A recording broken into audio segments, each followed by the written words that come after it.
Jeg vil i denne opgave vise jer, eller i denne video vise jer, hvordan I henter dataene fra en Excel-fil ind i Maple. Det første I skal sørge for, det er, at jeres Maple-fil ligger gemt præcis det samme sted som jeres Excel-fil.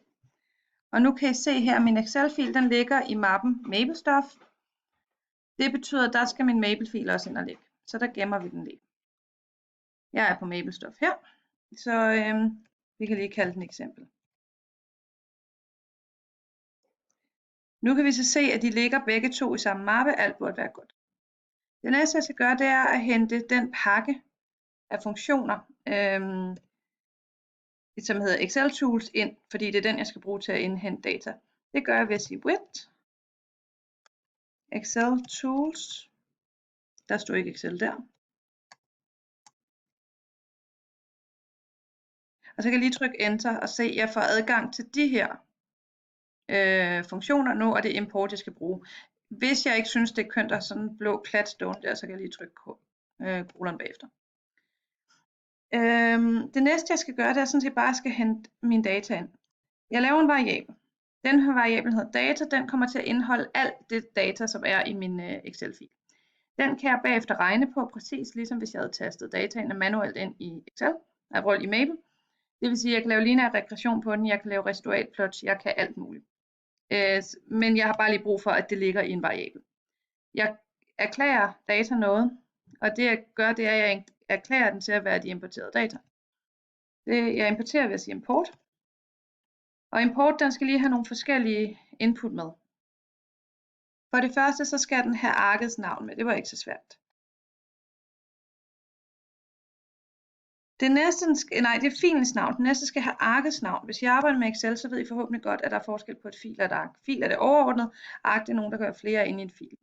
Og det kan jeg jo ikke se, hvad det ark hedder, før jeg åbner filen. Så det er jeg altså lige nødt til. Og det hedder, kan jeg se hernede, det hedder ark 1 bar. Det gør de som regel, men I kan aldrig være helt sikre, og det er et dumt sted for fejl.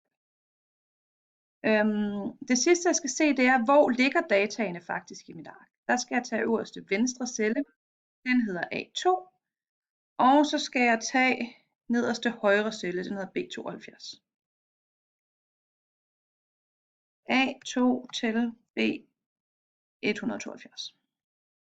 Nu burde det her køre, men det gør det sikkert ikke, og så taler vi også om, hvad vi skal.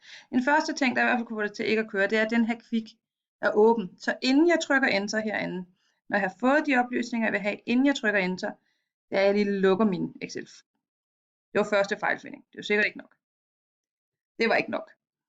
Nu kan I se, der står et stjerne deroppe på min Maple-fil. Det betyder, at den ikke er gemt. Eller de seneste ændringer er ikke gemt. Så lad os lige se, om det kunne gøre noget. Nu er vi i hvert fald gemt fuldstændig. Ikke? Så jeg prøver lige en gang til. Den er stadig ikke helt glad. Det skyldes, at lige netop den her import, den mener først, at filen er rigtig gemt, når I har lukket Maple-filen ned. I skal ikke være bange for, at I så mister data, hvis I ikke lukker ned, efter I har gemt. For Maple ved altså godt, det er gemt. Det er bare import, der er lidt dumt. Men det betyder, at jeg skal lige gemme en gang. Jeg skal lukke min fil ned. Så går jeg ind i Recent Documents og åbner. Så skal jeg lige huske, hver gang jeg åbner et nyt dokument, så har den, eller et dokument en gang til, så har den glemt alt, hvad der trykker with. Så jeg skal lige have skrevet trykket her for at aktivere Excel Tools. Og tada, så får vi alle dataene.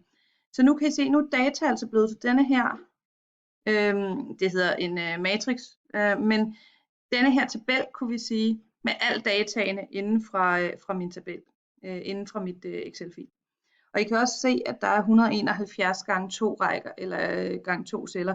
Det var lige nok det, vi skulle have. Så simpelt er det altså at hente data ind i Maple.